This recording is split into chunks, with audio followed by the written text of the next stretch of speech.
So there is a film that is tremendously important to both of our lives. And back in 2016, I think it's safe to say, if you had walked up to a young Matt or young Ben and you had said, what is one of the most impactful films you've ever seen? Not just sci-fi film, just film you've ever seen. Odds are pretty high that one of us would have said something like, it's The Matrix, because it's about way more than science fiction. It is about way more than artificial intelligence.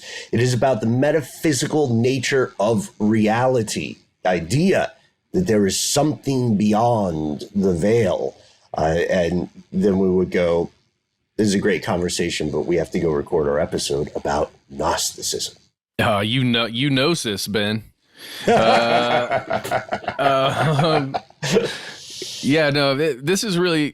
This is a fascinating conversation that we have with our good friend Joe McCormick in this episode, this classic episode.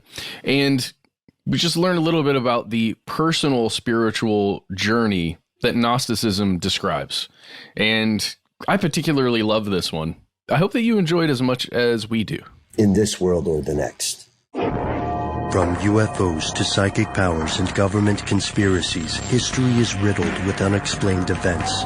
You can turn back now or learn the stuff they don't want you to know.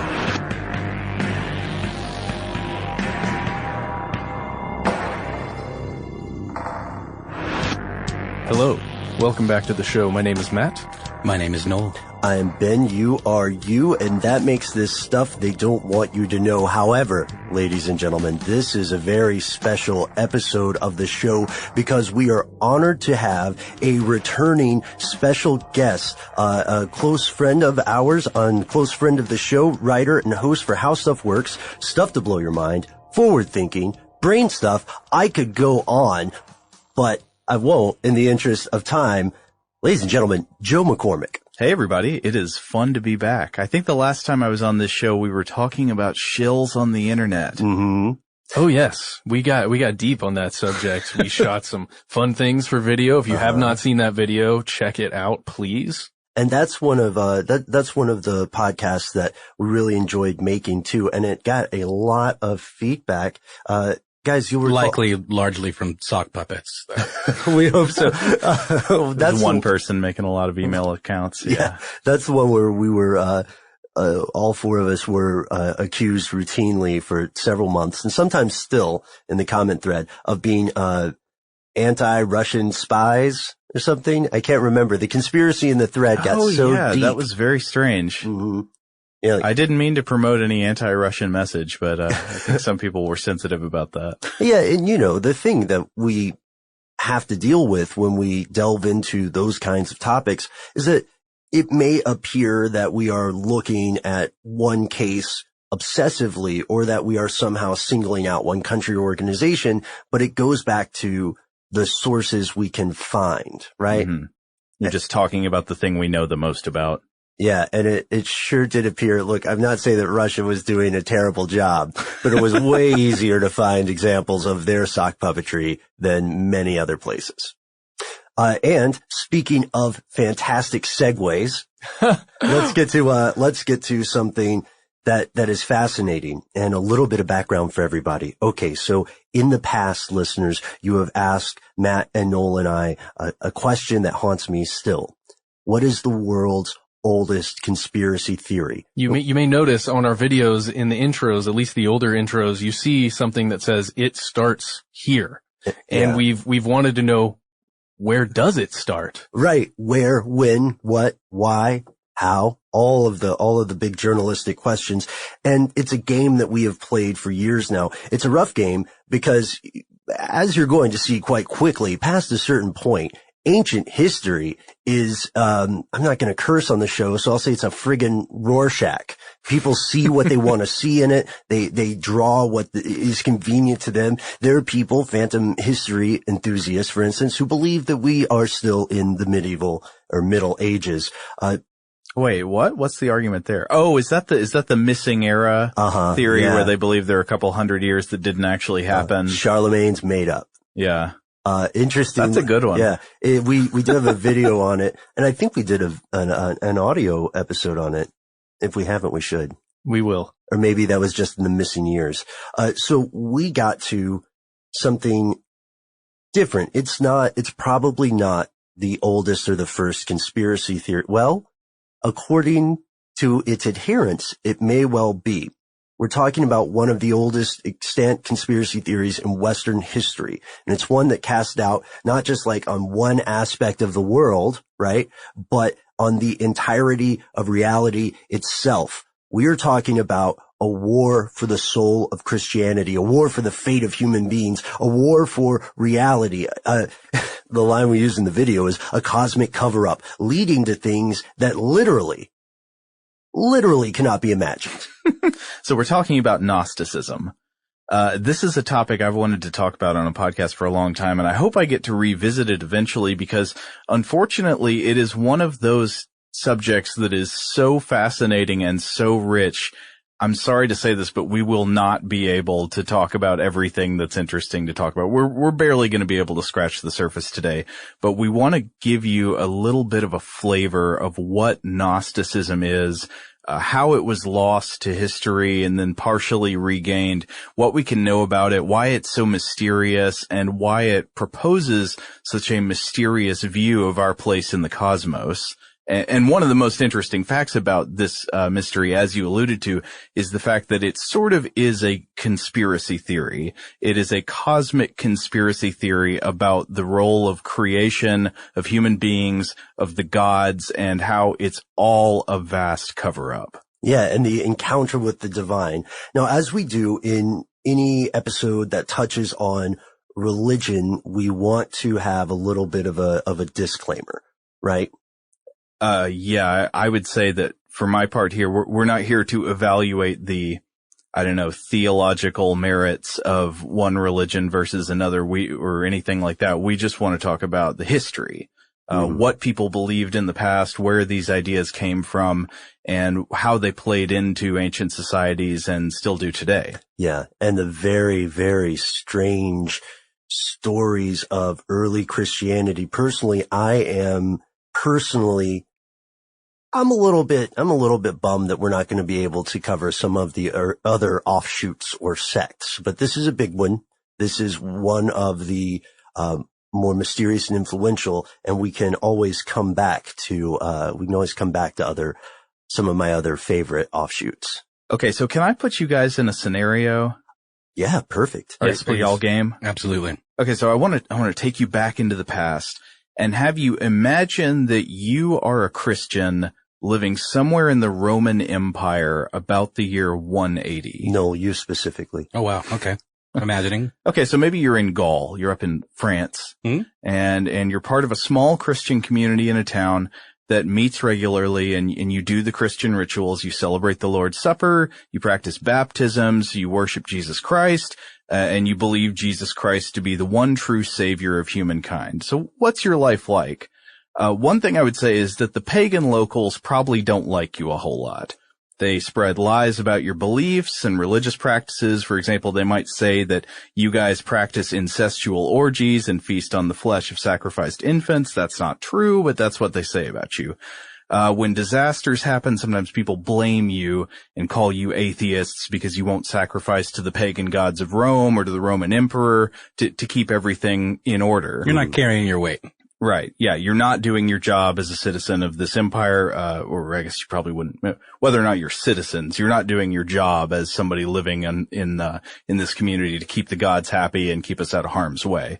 But otherwise, things probably aren't too bad unless you're, living during one of the few periods of sporadic persecution. Mm-hmm. So one day after a good sermon in your church, there's one member of your congregation who comes up to you and says, "Hey, buddy. Did you like that sermon today about the resurrection and, immortality and all that?" Yeah, that was pretty good. Yeah. Well, maybe you should join my private study group.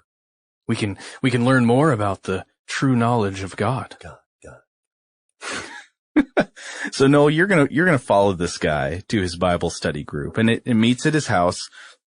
And at first, everything sounds pretty normal. You know, they're talking about the same kind of stuff you're hearing about in church. They're talking about salvation and knowledge of God and eternal life. But over time, you start hearing maybe some weirder concepts that maybe aren't quite so familiar from what you're used to at church, like how the creation story you've always been told in the book of Genesis is really just a cover story, and that Noah's flood was a false flag operation, and that, of course, Judas is really a misunderstood hero, not the betrayer of Christ. Wait. I want to interject real quick.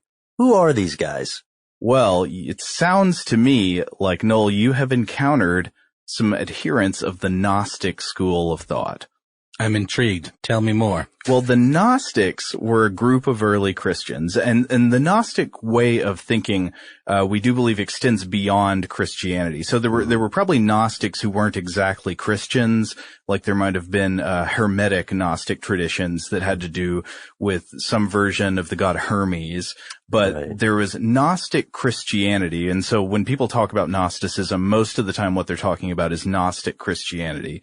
And it was a system of beliefs within early Christianity that was eventually not the dominant one. The strain of thinking that eventually became the dominant one in early Christianity and then turned into the Catholic and Eastern Orthodox Church, and subsequently also the Protestant Church, since that broke away from the Catholic Church, is often referred to by scholars as Proto-orthodox. So in a very loose way, this just means something like Catholics before there was a Catholic Church. Though if you get all the way into the muddy waters of early Christian history, that is not an unproblematic concept. People have challenged the validity of the idea of a proto-orthodox church, but I think it's okay enough for our purposes today. And we read a fantastic book and a great course, coincidentally. That's the name of the series, but it is also a great course. I'm going to be honest, I haven't finished the book yet, but I like what I've read, and I did check out the great course. So we have some quotations from an author that I don't know, I think we're both fans of. Yeah. This guy was my main source on Gnosticism, and he is an Ohio State University history of Christianity professor named David Brackey. And Brackey says this in his book on the Gnostics. He says, most scholars agreed that there was no single church in the 1st and 2nd centuries, but a multitude of competing groups, one of which began to emerge in the 3rd century, so that'd be in the 200s, right, as the dominant one, and so can be called proto-orthodoxy. So these are the guys who eventually become the major dominant players. Mm-hmm. And they are contrasted with what we would think of as the heresies, basically. Right. The early systems of thought in Christianity that did not become the winners in the battle of ideas. Ah, yes. I have a great idea for this one, or a comparison for everybody.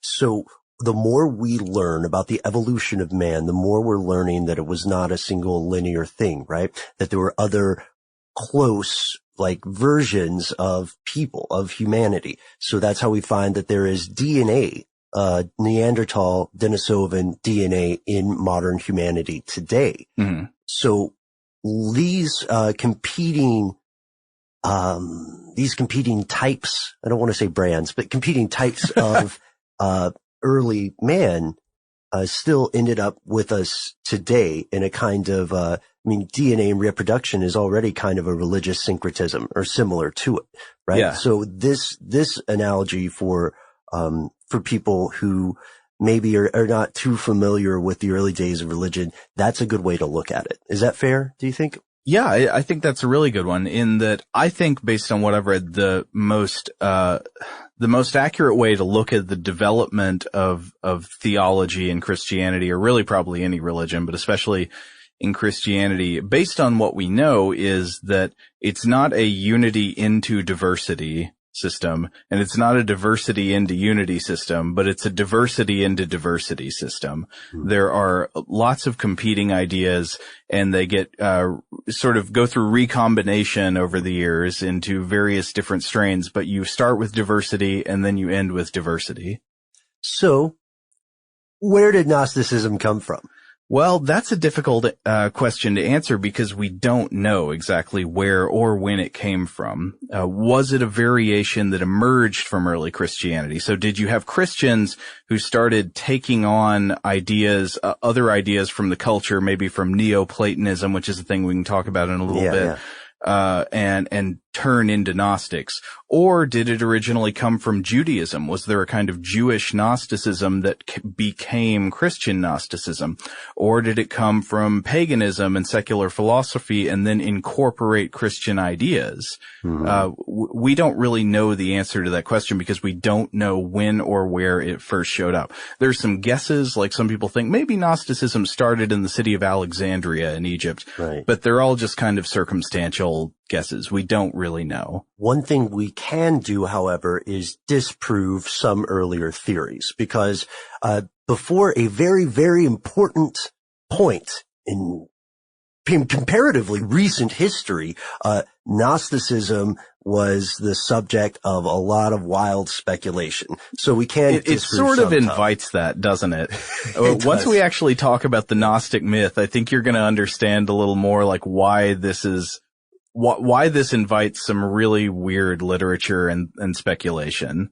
I just have to jump in here and say the kind of creation myth and the Adam and Eve myths of Gnosticism fascinate me, and I really like them. I think I might be converting like while we're sitting here. Okay. We'll check in with you in a little bit. Okay. Because I want to hear what you think once we get to Yaldabaoth. Oh yeah. Oh, one of my I don't even know what that characters. Is yet.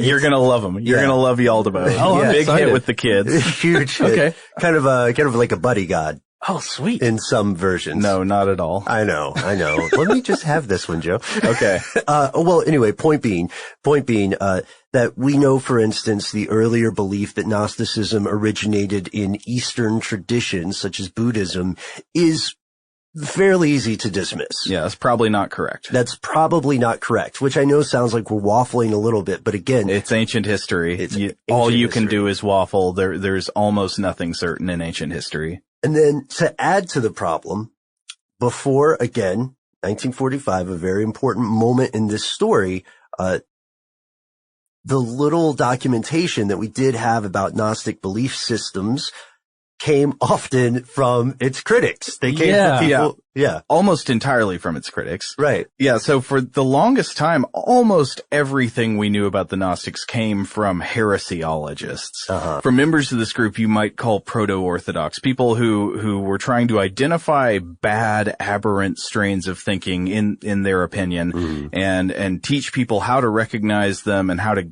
get rid of them, get them out of your church. You don't want these bad ideas running around. Almost like skeptics for the religion or for the system of belief.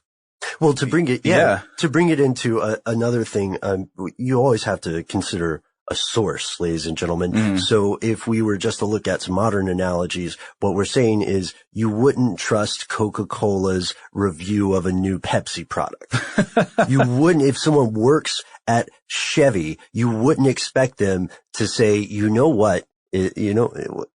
those Toyotas are badass. You would expect the opposite. You would expect for them to have problems. You're never going to see even an Olive Garden ad singing the praises of a night out at Applebee's. That's just not how people or ideas work. Well, our Olive Garden in this case is going to be a 2nd century church father named Irenaeus of Lyon. What do y'all know about Irenaeus? Well, I know that he is great at parties, from what I remember. He was pretty much an enemy of the Gnostic belief, to the point of maybe being an alarmist. Well, yeah, he wrote a whole book about this pretty much. For short, it's called Against the Heresies, but the real title of this treatise Irenaeus wrote is On the Detection and Overthrow of the So-Called Gnosis, or On the Detection and Overthrow of Knowledge Falsely So-Called. Yeah, and he uses the phrase so-called frequently. Well, what does this term gnosis mean? Well, gnosis refers to sort of the key concept of Gnosticism, and it's the idea of knowledge. Now, all Christians would probably incorporate the idea of knowledge of God, right? If you want to be a member of the true religion, you're going to have to know what God is like. But the Gnostics emphasized their special type of knowledge, that it was a knowledge that was better than the kind of knowledge other people had, because it was a more direct, more true, more intimate knowledge of the real reality More about God. experiential. Yeah. It also focuses on knowledge from within as well, correct? That was one of the big ideas, is that much of the true knowledge that you are getting actually comes from within. There's a true nature inside of you that wants to realize the true. It almost is more of like an enlightened state, like something that you would read about in philosophy as opposed to a religious text. That's very true in some ways, except that there also is a ton of complicated mythology that you'd have to incorporate. But so this guy Irenaeus of Lyon, who wants to talk about the overthrow of knowledge, falsely so called, he was warning his congregation about the dangers of all these interpretations of Christianity other than his own. Mm-hmm. And so he talked about what the Gnostics believed. He talked about how they were wolves in sheep's clothing. They'd come preaching a message that sounds kind of like what you would hear in your church. You would be like, okay, yeah, they're talking about eternal life and salvation and knowledge of God, so I think that's all right. But then he says, once you dig down deeper into what they're teaching, it's this crazy, aberrant, horrible thing that's going to lead people astray and straight into damnation. A M. Night Shyamalan twist. It sort of is, yes. It's the end of the village, but for your religion. No spoilers, though. No, I would never. I don't think that's a spoiler. I'm kidding. I would never tell your listeners that at the end of Lost, everybody is in a dream of a lawnmower. In the dream of a sentient lawnmower. Oh, come on. When was that show over? What's the statute of limitations on spoilers? Anyway, this goes into another conversation. No, the fact that everybody is a dream of a sentient lawnmower is more like the Gnostic myth than it is what's in Lost. So the other things that Irenaeus said is that, Irenaeus had this idea we talked about it a minute ago as saying something that we were saying is probably not true. He had this idea that Christianity began as a single unified tradition. Everybody is on the same page, and then later it split off into all these bad interpretations. Right. On this rock I found my church, and then eventually people lost their way. Yeah, but most scholars today of ancient history and of early Christian history just wouldn't agree with that picture. They'd see it's probably started very diverse. Mm-hmm. He also basically said the Gnostics, they're immoral, and these are David Brackey's words, mm-hmm. immoral and theologically stupid. So both bad people and dense. And also, you can tell that he would completely believe and support rumors of like strange orgies, baby eating. You know what I mean? Yeah. Though it's funny because people said that about his type of Christians, even though it probably wasn't true. I mean, baby eater was a fairly common it was a fairly common insult in the public discourse. It's a pretty good go-to. Yeah. I mean, it was, our version of it now is un-American. I've called 2 of the 3 of you baby eaters before. Yeah, but I respect you because you said it to me and not about me.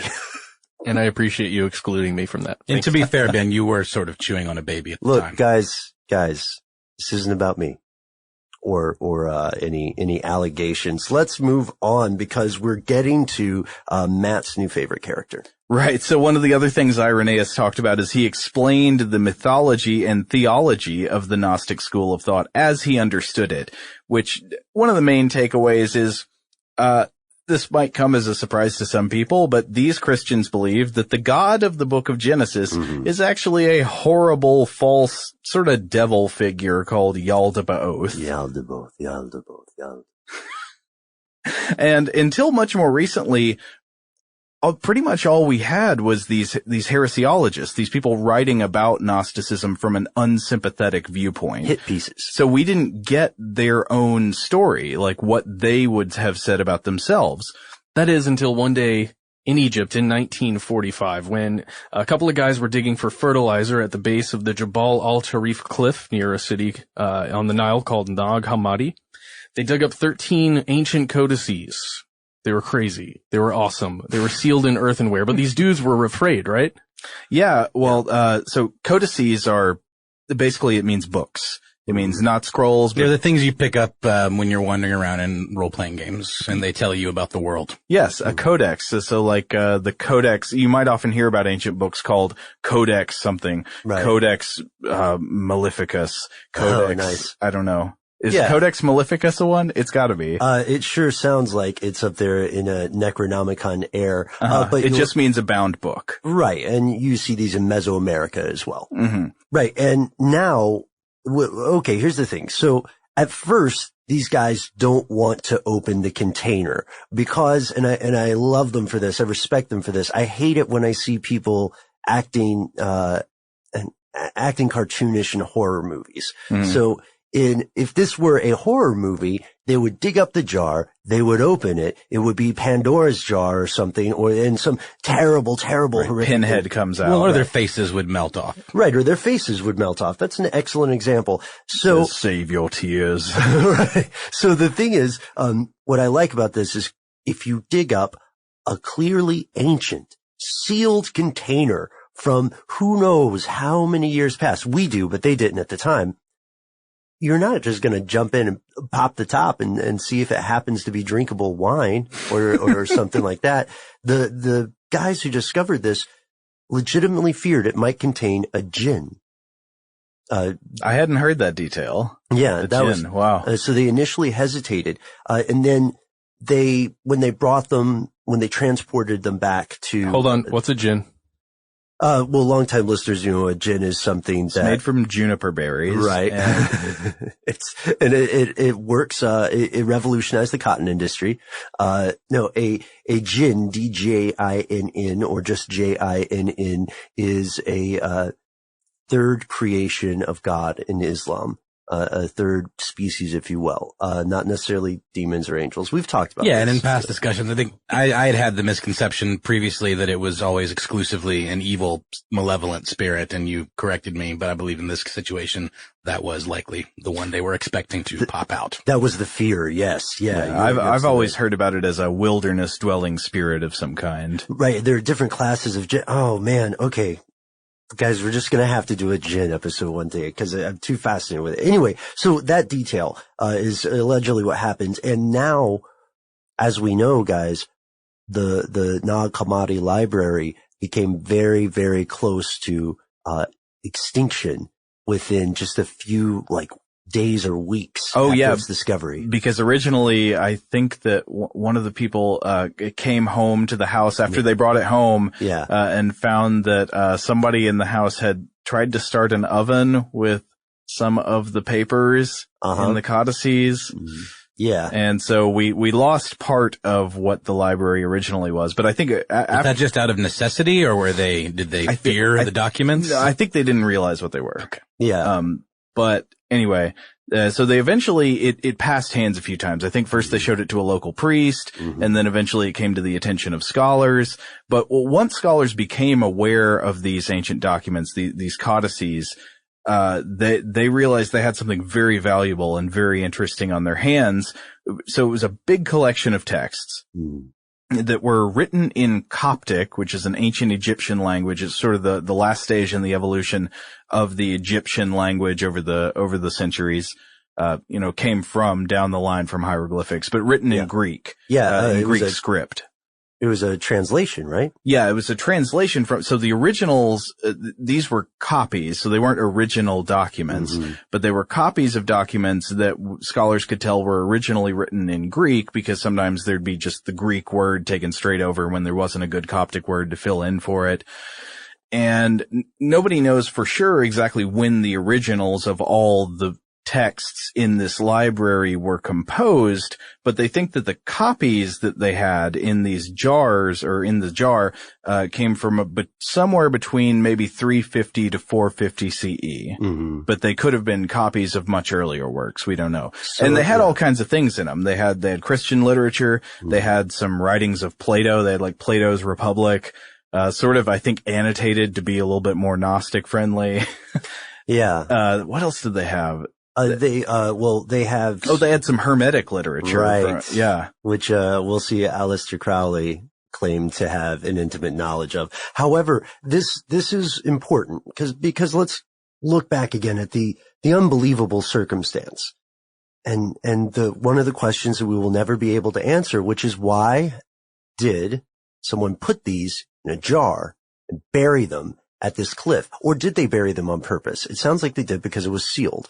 And then another question, who was that person? Yeah, we don't know for sure. The documents don't identify who their author was. I think one thing that's often speculated is it was likely either like a monastery or somebody wealthy, because these are bound books and those were not available to people who didn't have a decent amount of money. So It was either like an institution that had some money to spend on these documents, or it was a wealthy person, probably. Why were they buried there? I don't know. Were they buried for protection? Fear of persecution? Yeah, it could be that somebody valued these books and the theology they contained and said, well, the church is not so into people having copies of these documents anymore. So they were hidden there. That's a possibility, but we really just don't know. But what we do know is that this fundamentally shook the foundations of religious study in the West. Yeah, because now we had primary access to not what the Gnostics' enemies said about them, but what the Gnostics said about themselves. And we got their own literature. But here's the thing. What their enemies said about them wasn't always wrong. Oh, no. I mean, they, in some cases, were basically the picture painted by Irenaeus, writing in the year 180 about the Gnostics he was aware of, is not super off base. It's just very unsympathetic. So he offers kind of a dense, unfriendly reading, offering, not a generous portrayal of their understanding of things. Do you know what I mean? Yeah, not generous, but not entirely inaccurate. Yeah, he didn't lie, or at least as far as I know, he didn't lie very much about what they taught. Yeah, he would just say, here's what they believe, here's why they're immoral and intellectually inferior and wrong. Well, yeah, because it was contextualized within his beliefs. Right. Right? Yeah. So what are the core Gnostic beliefs? Like, what makes somebody a Gnostic? And how is it different than other Christians of the time or just other people in general? Oh, and while we talk about this, listeners, just a note here. Think about where you might have seen a similar philosophy turn up in other places. I think it'll be interesting for people to find that. Yeah, sort of a Debbie Downer worldview here, if you ask me. Not necessarily. This is an interesting thing that that scholar I mentioned earlier, David Brackey, as I said, a lot of my information here is going to come from him. And I kind of like his take on it because he says, it sounds like a downer worldview to us, but it also has very positive points, in some ways more positive than some ways of looking at religions that do exist. So hang with me here for a second and we'll see how much of a downer it really is. But it's certainly, if you're not familiar with it, going to sound weird as heck. First of all, core Gnostic belief, number one, the whole material world, including our bodies, is just awful. The entire material universe. Yeah, the material universe. I mean that by world. Everything made of stuff just sucks. It's just awful. It's flawed, gross, and wicked, and this world is not our true home. So they would not have looked fondly upon the Madonna song Material Girl. No, they would, yeah. That is the antithesis of Gnosticism. Yeah, in many ways, yeah, except that it might articulate a pretty well Gnostic theology from the other end, saying like, well, I'm fine being a confused, befuddled creature of material existence who doesn't know my true inner light. But why is this so flawed? Well, the world is incredibly flawed because, and I mentioned this earlier, the God who created this world is not the true God, but a dumb, cruel, feeble, wannabe God called Yaldabaoth. Or also parallel with this idea, or sometimes known as the demiurge. Right, and in some schools of Gnosticism also called the craftsman. Yeah, which I think is what demiurge means. Right, yeah, exactly. In the etymology, it's a great artificer, one who builds or creates this world. So in a way, this this creator is the source of the imperfection defining the material world, and in some cases, Yaldabaoth, this demiurge, this craftsman, is not aware that a higher plane exists. Yeah, he's kind of fumbling, or he might be sort of aware. It's just, this is just not a good God. And you can see pretty immediately why this made Christians mad, and they didn't like this alternate theology. So is humanity just sort of a tragic, silly accident? No, I'll get to that in the creation myth in a bit. But, it's a sort of, humanity is a way of rectifying a tragic, silly accident. But our material bodies are no good. The material is garbage. Mm-hmm. Right. This is a reality in transition is maybe a way to put it. Oh, I like that. I like that very much. Yeah. So another core tenet is that our material bodies, as we've said, materials are bad. And so our material bodies are not who we really are. We come from a spiritual plane of existence, which is the plane of the true God, not the inferior creator of this disgusting, horrible material world. And this true God is largely indefinable, unknowable, incomprehensible. Yeah. And then finally, one of the other main tenets is that you can find salvation in achieving correct knowledge, in achieving knowledge of your true origins and the true origins of the universe, the true origins and nature of human beings, and discovering them through participation in these very complicated myths. Okay, so now I think it's time to actually do a case study in Gnostic mythology and look at the Gnostic myth as presented by one of their scriptures that was discovered in the Nag Hammadi library. But before we do that, we need to take a listen from our sponsor.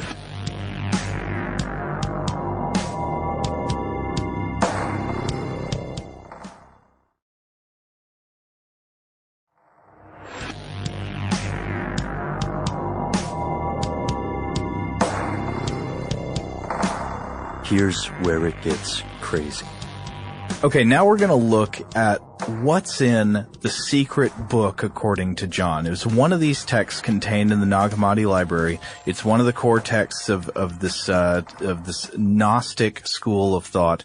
And I want to present it, and I want to give credit where credit is due. I'm presenting it as summarized by the scholar I mentioned earlier, David Brackey, because he has a really great summary and explanation of it, actually in his Great Courses series on Gnosticism, which I highly recommend checking out. So he's my main source on what I'm about to tell you, but this is what you get if you read the secret book according to John. Which you can read online as well. Yeah.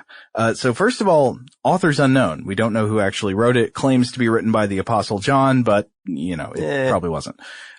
It was written probably sometime between like 100 and 150 CE. We don't know for sure, but it is an apocalypse, and this is a very popular form of religious writing for the time. In fact, there are apocalypses in the Christian Bible. There is the book of Revelation. Sure, that's the apocalypse of John. What Revelation there is just it's the translation of the word apocalypse. It means an unveiling or a revelation of things. Right. We've explored that point on the show before because nowadays in modern U.S. usage or English usage, it's often conflated to mean just a disastrous end of the world or something. Yeah. And it's an enlightenment of sorts. Yeah, I think it comes from the fact that often these revelations did reveal things about the end of the world, but originally apocalypse just meant revelation. And though it is certainly true that a very popular thing for the gods to reveal was something about the end of the world. Right. It's not who's going to win the next game. Right. Yeah, you have to be able to scare people in order to believing in what you're telling them, right? Okay. So the secret book, according to John, this apocalypse, revealed to the disciple John, the Savior appears to John after he's already resurrected, and he comes back. He's like, listen, I'm going to tell you the true story about everything now. Right. You're going to get this is going time for the real story. So are you guys ready? Buckle up. I've been trolling you for 33 years. So here it is. The true God is not the God of the Bible. The God of the Bible is a fake God. The true God is, in fact, this abstract, huge mind. It's like Brachy's words are a vast intellect, and this huge mind fundamentally cannot be known or understood by human beings. It's this vast, complicated, but at the same time completely simple, at rest, at peace, incorruptible, perfect spirit of thought. Mm-hmm. Well, originally, are you with me so far? Sounds to me like a giant quantum computer the size of several universes. Or maybe a giant single thought. Well, actually, it's everything there is. So originally, it's everything there is. It's ultimate, eternal, and at peace. And this thing is called, in Brachy's words, he calls it the invisible spirit. Mm-hmm. That's actually what the Genesis song Invisible Touch is about. Is that true? No. I'm not a I want it to be true. Well, let's see. Maybe they are listening to the show. So, write in, guys. Write in and let us know. Right. Well, there is something about this invisible spirit that figures into that, because he wants to touch the light, the heat in our eyes, and he begins to think. So I said he, but actually it's more likely to say it. Yeah. So the invisible spirit, it begins to think. And when it begins to think, the thinking produces an entity of thought. So it has a thought, and that thought is the first created thing. Mm-hmm. Known as forethought, Greek pronoia, that is a reflection of the invisible spirit itself. Because if it's all that exists, what does the invisible spirit have to think about? Right. Except itself. So it thinks about itself, and then that thought becomes sort of a copy of itself. So the forethought is a divine thought that is also known as an eon. Or like self-awareness. Yeah. And these thoughts are all known as eons, or emanations from the great invisible spirit. Are you with me so far? Oh yeah, we're about to go into the deep water. Okay. Forethought is also known as barbelo, a word that we can't translate. We don't know where it comes from. Nope. The first time I heard it, actually, I was a child. I was watching an animated film called Vampire Hunter D. And there's a character named Barbelo, or they pronounce it Barbelo as well. Uh-huh. And I think it's a character or a place. And so I checked it out. I did some research at the library, and that's actually how I learned about Gnosticism at a young age. No way. Yeah. From Vampire Hunter D. So thank you, Vampire Hunter D. Well, anyway, that's an important thing you point out. You say character or a place, because I think with these divine beings in the Gnostic mythology, the line between place and person is kind of blurred. Oh, yeah. Something like the invisible spirit could be referred to as an entity that acts like a person, but it can also be thought of as like a place you can go. So the invisible spirit thinks the eon, forethought, or barbelo. And then when God is thought of as a collection of aeons or eons, it starts thinking all these thoughts. Right. And this whole collection of thought eons is known as the entirety or the fullness. And they use a buddy system too. That's exactly right. So each eon has a counterpart of the opposite sex, making it this kind of male-female partnership. So it's not just an eon, but there's like the eon of wisdom, which has the female main part of wisdom, but then also the male counterpart to wisdom. Okay, you with me so far? Maybe. Then the invisible spirit looks upon the barbelo, and this act creates a spark called the autogenes, or the divine self-originate is the English term Brachy uses. It's also known as the anointed one, or the Christ. So it's something kind of like sexual procreation between the abstract invisible spirit and the barbelo that produces the Christ. And you can see how fundamentally offensive this would be to the proto-orthodoxy of the time, and perhaps listeners, to some of you now. Now, keep in mind, we are not preaching this. We're attempting to shine light upon this vast cover-up theory. Yeah. Okay. So I just have to stop you really fast. So the barbelo, which is a thought from the invisible spirit. It thinks a thought. It creates kind of a mirror image type thing of itself. Then when the invisible spirit looks at the mirror image of itself again, it sort of has sex with it. whatever it does to it to create a second thing. Right. From It so has it's a like spiritual union. It emanates. It has a co-emanation. Yeah. okay. And how are these various elements personified? Like if you had to animate them, if you were going to make like an instructional cartoon about these various parts, what would they look like? Pure white light extending forever into the universe. Yeah. No, I'm just kidding. Yeah. I just made that up, but it's something like, I mean, I think that they don't have, You can't. They're not like angels. They don't have like a corporeal no, form. we're not to that yet. Not near. These things are more like sentient concepts. But we're getting there. Yeah. We're getting to the creatures. Okay. This leads, so after there's this barbelo, invisible spirit union here. This leads to the emanation of 12 more eons. So they're just creating thoughts all over the place. Eons, that are separated into 4 groups led by beings called the luminaries that serve the divine self-originate. And I don't want to get into all their names and everything. Okay. But ultimately, here's where we get to how all the trouble started. So you remember I mentioned a minute ago how they all have male-female counterparts. Right. Well, there's one eon called Wisdom or Sophia. And Wisdom is the lowest eon yet created, and she is female. And she decides that she wants to think her own thought without the help of a male counterpart. Of the male wisdom. So she essentially wants to reproduce asexually, so to speak. And this is a mistake. A huge mistake. It is the ultimate huge mistake. Yes. And the eon, so she does it. She manages to reproduce asexually, but the eon she produces by this comes out seriously flawed, messed up, deformed, and it's this misshapen progeny that's called yaldabaoth. Yeah. So even in this mythology, the female is the one that screws everything up. Sort of, but she also ends up trying to set things right. Right. This is kind of a hero's journey for Sophia. In fact, this is an interesting question people have looked into. Like, is Gnosticism more feminist friendly than other ancient religions? And some people have said, well, yeah, it is for X, Y, and Z reasons. Right. And then other people have said, well, no, it's not really for these other reasons. I think it's kind of a wash. It has some more female friendly ideas and it has some less female friendly ideas. Mm-hmm. But to Noel's point, it is true that it has that Pandora moment, that Eve moment, which is very common in Western religions. Yeah. Yeah. I mean, a lot, let's face it. I mean, a lot of the people controlling these ancient religions were men, and a lot of them didn't think very highly of women. Right. It's true. The gender politics, which, can continue, the gender politics you hear about today, were much, much different earlier on to the point of spiritual beliefs. So we got yaldabaoth on our hands. Well, obviously yaldabaoth has no place in the entirety.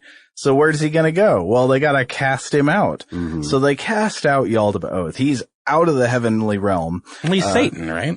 No, he's not quite. Well, I mean, to them he might, but they don't use these terms. No, but I'm saying in the mythology, he is a stand-in for Satan. You're saying that commonality. Yeah.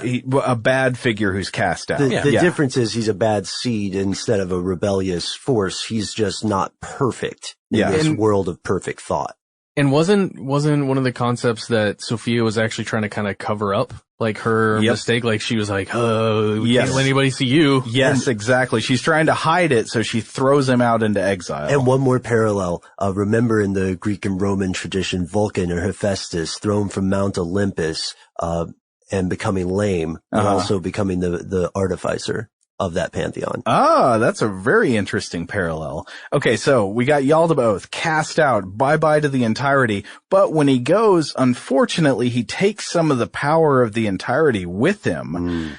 Promethean. Yes, and then once he's out there, what's he gonna do? He's just out there in the void, he's outside of the entirety, so he's like, well, I'm gonna make a copy of the entirety, duh. That's what I gotta do. I gotta make another one of those that I came from. But because he's dumb and mean and not very good, he's just flawed in pretty much every way, he doesn't do a good job. And instead, he makes this horrible world. He's trying to copy the invisible spirit's emanation of the eons. So, the invisible spirit thinks thoughts and they become companions, these other beings. Yaldabaoth instead makes a bunch of godlike beings to be in his court that are known as the rulers. And these are these evil figures that are sort of God's helpers, the bad God's helpers. And I just want to say, far be it to like humanize this abstract concept, but it's an understandable thing on an individual level to want to recreate a home. But he's kind of a dick about it.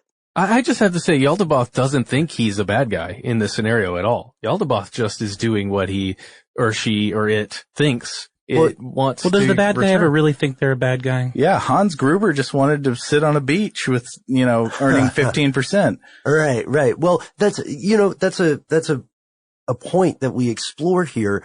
But here's why I say that, I'm being crass when I say he's being a dick or whatever, but he lies to his creations. He does. So he's created these rulers and he tells them that there are no other gods except for him, and he demands loyalty from his eons.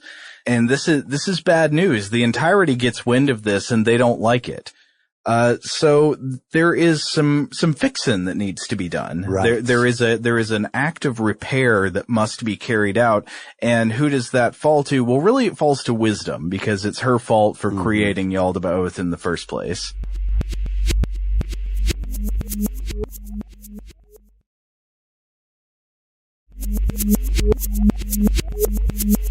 All right, so wisdom's got to fix things, and so what she does is she temporarily comes together with the eon known as Afterthought, and this pairing, along with the barbelo, so there's some teamwork here. They try to reclaim the power that Yaldabaoth stole from the spiritual realm of the entirety when he left, and they kick things off by saying, "Let's have Yaldabaoth make some humans."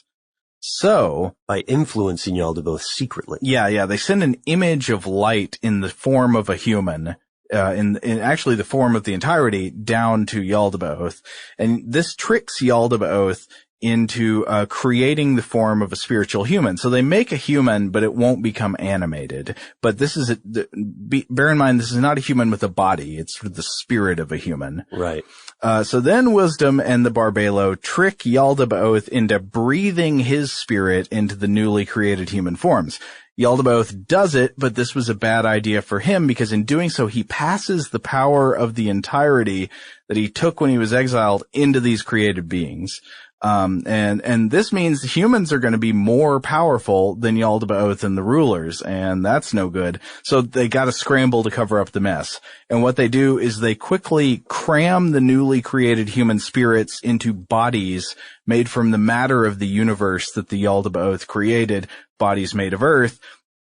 And this helps keep humans bogged down, just kind of feeling baffled and unable to think clearly. It also limits their power by chaining them to this rock in a way by gravity. Yeah. That would be an interesting way of thinking about it. Like, we're just stuck. We're just stuck in this nasty mire of material stuff. So now what are Wisdom and the barbelo going to do? Well, they get another plan. They send Wisdom down in the form of Afterthought to hide inside humans and try to steer them back to knowledge of the spiritual realm, knowledge of the entirety. And so the huge salvation conflict in Gnosticism, a la the revelation of John, is that Wisdom and the barbelo are trying to bring the power of the entirety, present in human beings, back to the spiritual plane. Meanwhile, Yaldabaoth and the evil rulers want to prevent humans from figuring out their true nature, figuring out their power, and prevent them from getting knowledge of the invisible spirit and of where they came from. So it's a battle over revelation of secret knowledge. The good guys want us to figure out the truth about where we came from, and the bad guys want to perpetuate the conspiracy.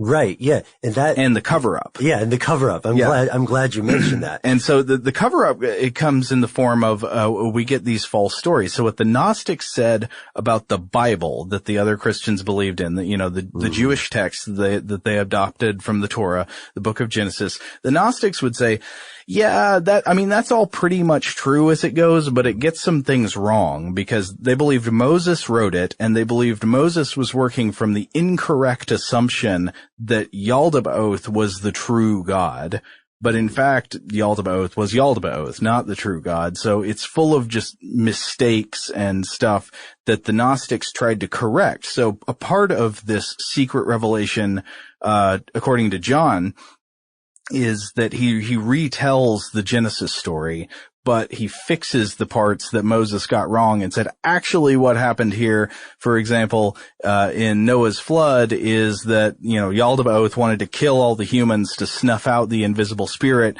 but instead the spirit of wisdom came down and gave us some, and preached to Noah and revealed things, and then Noah was able to save some people and preserve the spirit of truth. Right. Like he fixes. I hope listeners that you all hear the air quotes around fixes. Right. That idea is so fascinating to me that, instead of in the biblical recollections of what occurred with Noah's story, that there are actually two gods or two forms of gods who are on very vying, to save them, but then also destroy them. And it gives like a reasoning behind wanting to flood the world. That's really interesting. Yeah. So you can imagine, this probably sounded as ridiculous to ancient Christians who were not part of the Gnostic school of thought as it does to people who aren't familiar with it today. It's just like, what is all this complicated stuff? Where did they get this from? Right. So in a way though, right before we get to the end, this is sort of a prequel to Christianity. Yes, but then also there are Gnostic texts that, in the same way that this sort of rewrites the story of what happened in the book of Genesis, there are also Gnostic texts that rewrite or at least offer a different version of the story we get in the canonical Gospels. So if you read Matthew, Mark, Luke, and John, there's some differences between them, but they present a, sort of basically similar theology about who Jesus was. And what's going on there. The Gnostic scriptures are very different. For example, there's the Gnostic Gospel of Judas. It's a retelling of the gospel stories. This one was not found at Nag Hammadi. It's a different Gnostic scripture discovery. But just some brief features of this. Judas Iscariot, the one who in the old story is the betrayer of Jesus, now is not the bad guy, but the hero. Right. And so this story is not so much concerned with the works or deeds of Jesus, but with his revelations. So Jesus reveals all the secret history of the universe and his plan of salvation to Judas himself, and the other disciples don't get it. And then Judas helps Jesus slough off this, worthless material body and ascend to the higher plane, and further his message of revelation of the true knowledge. And so with this inversion of that story for the ultimate human villain of the Bible, even worse than Herod, right? For the ultimate human villain of the Bible to actually be the more like, the Han Solo kind of anti-hero. You're all clear, kid. Now let's blow this thing and go home. Well, it's absolutely necessary for Judas to exist and betray and do what he did in order for salvation to occur. So it's always been a fascinating thing for me, just going back and looking at that story and how Judas then becomes vilified and is evil for allowing for salvation. And as we'll see, the Gnostic, to the earlier point about diversity, Gnostics Gnostic traditions did not always agree on these points, just as Christian denominations today don't agree on points. Yeah, and so that brings us to, there are various schools of so-called Gnosticism, and this is going to be another point where we should introduce some subtlety, because some things that people have called Gnosticism are things that modern scholars might say, well, I don't know if that should be called Gnosticism. Is it sufficiently similar to say that it's the same thing Irenaeus is talking about in 180, or is this a different kind of thing? For example, there are schools of thought. One of them would be Valentinianism, after the religious thinker Valentinus in the 2nd century, right? Right. So in this school of thought, this demiurge, yaldabaoth, the craftsman, not an inherently bad guy, actually, or bad being, actually is working in concert with this higher God, this invisible spirit, to bring about salvation. So in other words, this is like the employee who is at the cleanup site of an environmental or metaphysical disaster. Huh. Yeah. And so Valentinianism is one of these. It's like some early heresiologists might have lumped it in with Gnosticism. Right. And even some recent historians might, but then other historians would say, no, Valentinianism we should think about as its own thing. But yaldabaoth in this is still flawed. Yeah. And, is not always helping with consent or knowledge, but instead being secretly influenced. Mm-hmm. Another flavor of early Christianity that was, condemned probably by the Proto-orthodox, but might also have been different than Gnosticism with which it was lumped in is Thomas Christianity. You may have heard about the Gospel of Thomas, right? This is one of these early discoveries of another gospel that may have even come from the first century. It was an early writing. We don't know exactly when it came from. Oh, actually, we don't know exactly when any of these gospels came from, but we have pretty good ideas about the canonical gospels. Gospel of Thomas was probably pretty early, and people used to say, well, this is a Gnostic gospel, and now we don't know for sure. Jesus says things in it that sound pretty Gnostic, but then there are other, there's secret knowledge, revealed only to certain people. But then again, there are other elements that I think scholars would say, no, it needs to have its own category. So here's another question. Oh, what happened to Gnosticism? Yeah, this is a good question because, I think the traditional story is, well, Gnosticism lost control for the battle of Christianity, and the Proto-orthodox church, eventually the Catholic Church, won out and got to dictate what theology was across the Roman Empire, and thus the Gnostics were just sort of eliminated from history. But I think there is now an emerging strand of historical thought that says that's maybe not the case. It's more like Gnosticism as a named thing lost power, but it also, in a way, got to define the path of Christianity in doing so. In that, number one, Christianity, Proto-orthodox Christianity and early Catholic Christianity would partially define itself in opposition and reaction to Gnosticism. So it drove some theological statements in those ways. And in other ways, you can still see Gnostic ideas that seem to be incorporated into the lay theology of existing Christianity today. For example, think about how some Christians today might say that the material world is evil and the only true reality is a spiritual one. That sounds compatible with what people would think of as normal Christianity today, but that also sounds a lot like a Gnostic idea. Now, ladies and gentlemen, thank you for joining me. I know a lot of these pews are empty because it's Sunday football season, but I'm not going to put on a fancy suit. I don't think the price of the ticket to a football game matters. There's another ticket I'm trying to get, right? Yeah. Yeah. Okay. Yeah. So condemnation of the material world, or how about this is a common thing you'll see in Christianity today. The idea that the world is not the way it was supposed to be. That there's something flawed about the way the world is now. Well, you could say that seems compatible with what most Christians understand from their modern theology, but at the same time, that sounds pretty similar to some core Gnostic teachings. And this is a fairly common belief in many other religions. Yeah. And then, of course, there are other traditions that have continued throughout the years that do seem to incorporate elements of Gnosticism. So, like the Mandeans, that's a religion that seems to be in some ways Gnostic. Yeah. And then, okay, here's something. We're going a little bit long on this podcast, but we hope you're enjoying it here. And we have some good news. This ancient conspiracy, goes into the modern day. So although Gnosticism, and I love the way you say this, Joe, is defeated in name by what would become the Orthodox or mainstream church, those beliefs and organizations have been revived at several points in history, leading to the present day. That's right. Noel, if you want to be a Gnostic, you could sign up today. In 1890. Can I really, Ben? If you want to. Show me how. Okay. In 1890, a French librarian named Jules Donnel founded the Église Gnostique, or the Gnostic Church. Funny story. Eventually, he gave up and resigned, converted to Catholicism because he fell for an anti-Masonic hoax called the Taxil hoax.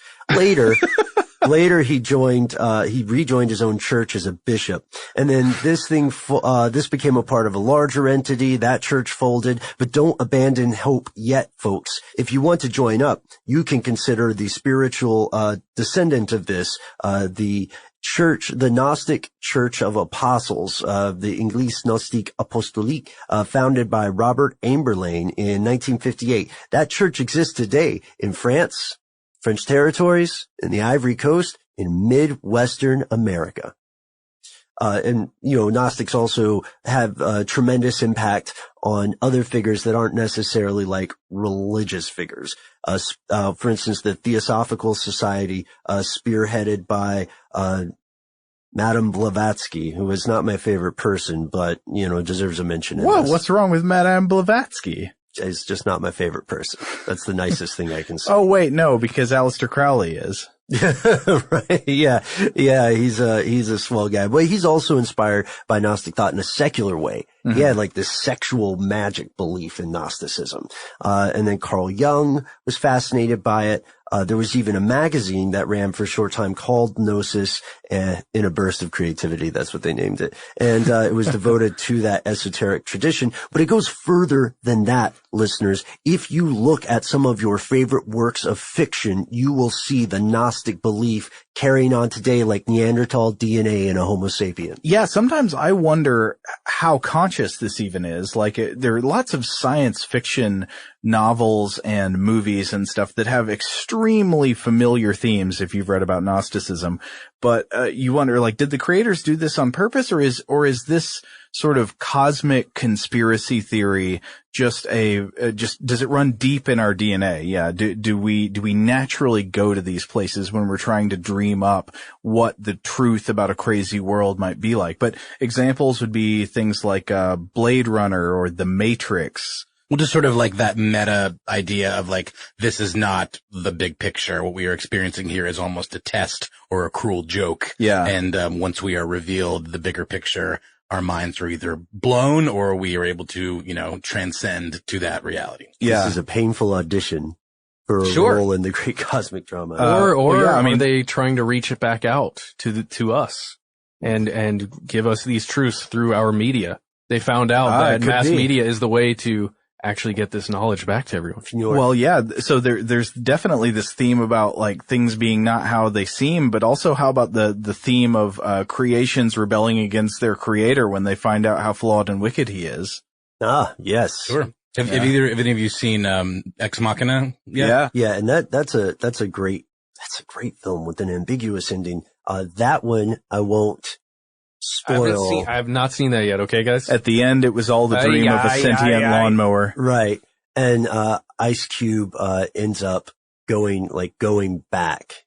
And Samuel L. Jackson is eaten by the shark. Right. And then there's this weird cameo by Tom Waits. I don't know what he was going for, but I liked it. Anyway, he was the voice of the lawnmower. He was the voice of the lawnmower. So there's other stuff, right? Sci-fi is often steeped in Gnostic thought. One of the films I saw when I was a kid that blew my mind was Dark City. You remember that? Oh, I love Dark City. Still love Dark City. It holds up. And, but it's super Gnostic, right? Yeah. There's everybody lives in this sort of bewildered dream state where they're sort of kept stupid by powers above them. And that there's a revealer figure who wants to bring the light and make people awaken from their stupor and realize where they are and how they came to be there. Yeah, exactly. And then there are other films like that, but there are also, comics. We're huge comic fans here at How Stuff Works. And if we're not on the air, sometimes we meet up just to trade comics. But one that really, I don't know about you guys, but one that really impressed Matt and I was The Invisibles. Absolutely. I've only read the first volume of it because, Christian Sager, my co-host on Stuff to Blow Your Mind, loved it. But he loaned that to me. And I loved it. I've got to read more. I've got the full set if you want to read them. Yeah, dude. Well, okay. So before we go and change this to a comic show, what we have to do are the following things. We have to, first off, thank you so much, Joe, for coming onto the show. It's always a pleasure. Yeah, it's fascinating. Well, thank you so much for having me. It's been a lot of fun. And as I said at the beginning, unfortunately, I mean, Gnosticism is such a huge and fascinating subject. We have only scratched the surface. So if you want to learn more about it, one of the main things I'd recommend is the works of the guy I've mentioned a few times on here, David Brackey. He's a scholar of Gnosticism, very interesting, very careful scholar, and I like his work. So look him up, look at his books or his Great Courses series on it, and that's a good place to start. Noel, what was that look you just gave me? Why are you making shrimp eyes at me, man? That's just the way my eyes look. Okay? I'm sorry.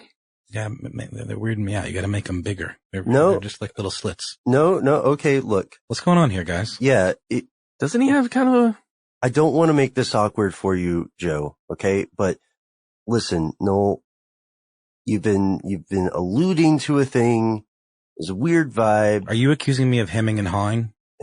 I'm accusing you certainly of being circuitous, but far be it for us to sit around accusing each other. That's not going to work. But this is a show about uncovering the truth. So lay it on us, man.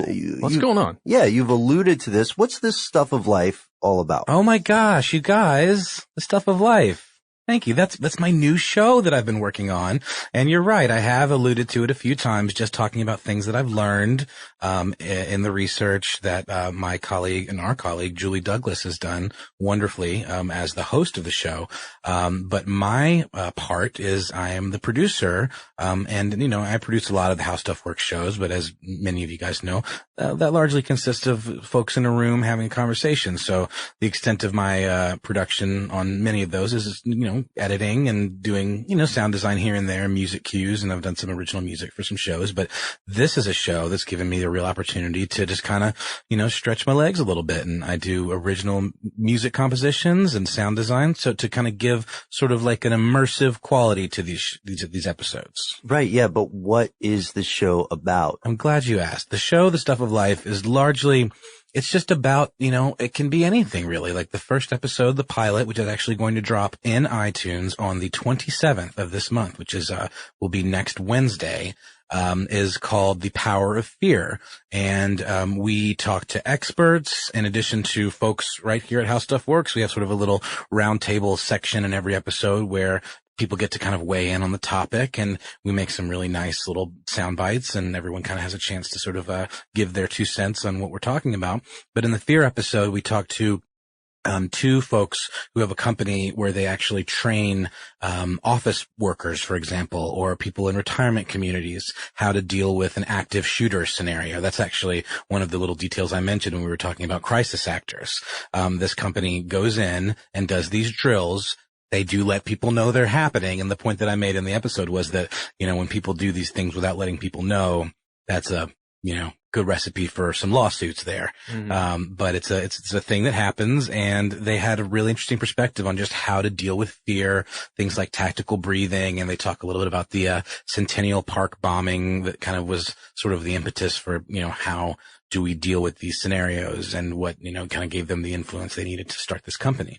But we just sort of kind of crack open stories and sort of look at what's inside and figure out, you know, what makes us tick and why we're such storytelling machines. And not in terms of fiction, but just in terms of how we share our experience on this planet.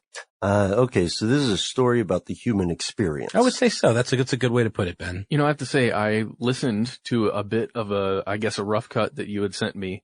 And the sound design and the way everything flows together, I hate to make, you know, a comparison, but it sounds to me like a Radiolab type show that has all of the music flowing into a next segment, and then you're somewhere else, and then everything changes. It's just beautiful, man. Thanks, I've also heard it. I totally have production envy. And like all the shows we do at How Stuff Works, this is free. Longtime listeners, some of you may remember Julie Douglas from her tenure on Joe's show, Stuff to Blow Your Mind. And, Julie has this fantastic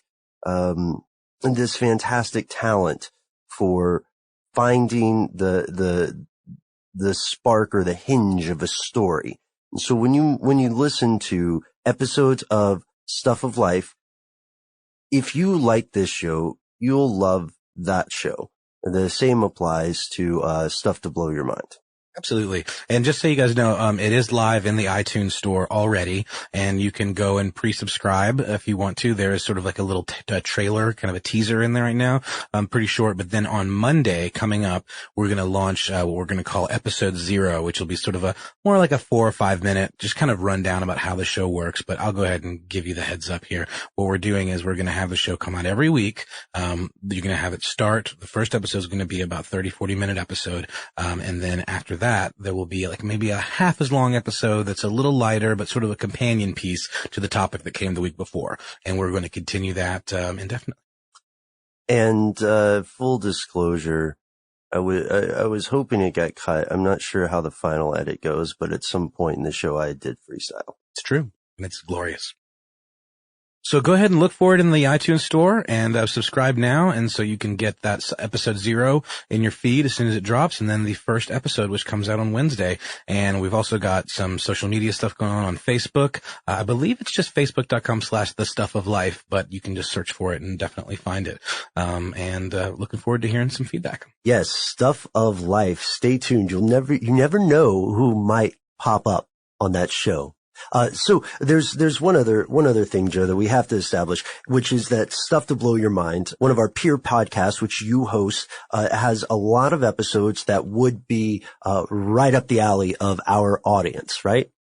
Yes, over on Stuff to Blow Your Mind, my co-hosts Robert Lamb, Christian Sager, and I, we explore all kinds of topics. We're primarily a science podcast, but we try to bring a lot of diversity of subject matter in, so we end up talking a lot about mythology and religion, philosophy, history, and we just try to keep it weird, to always surprise you with something strange about reality, because reality is pretty strange, isn't it? Yeah, I mean, this one, who knows about the other one? Right, yeah, the invisible spirit. Who knows what lies beyond? But if you want to check out some stuff they don't want you to know, friendly topics on Stuff to Blow Your Mind, you might start with the episodes Christian and I did recently on the science of the X-Files from January of 2016, or maybe you could look at the episodes Robert and I did last summer called Techno-Religion for the Masses, if you're interested in these religious themes, where we talked about intersections of technology and religion, including some fascinating religions that border on some semi-Gnostic themes. But that's not your only show.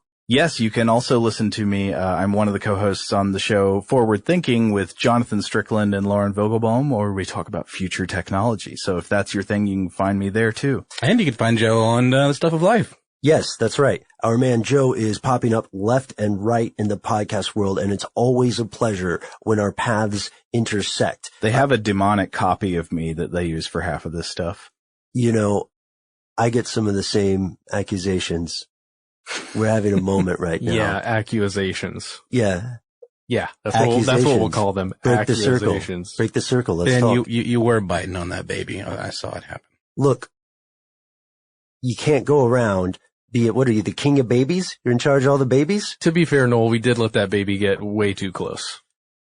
Guys, let's remember that the audience is listening right now. Thank you guys so much for tuning in. If you would like to learn more about Gnosticism, you can check out our video series. You can send us an email, because we have a lot of stuff in the course of this that, as Joe said, we couldn't get to at this time. But who knows, we might return to explore more early Christianity. If you want to talk to us directly, you can tweet to us. You can join our Facebook group. Every like gets us a little bit further away from being fired. So check out conspiracy stuff on both of those formats. If you want to hear every podcast we've ever done, including our earlier work with Joe over here, then you can visit our website. StuffTheyDon'tWantYouToKnow.com, the best and longest URL in the history of mankind and this, well, I was going to say realm, but that's fine.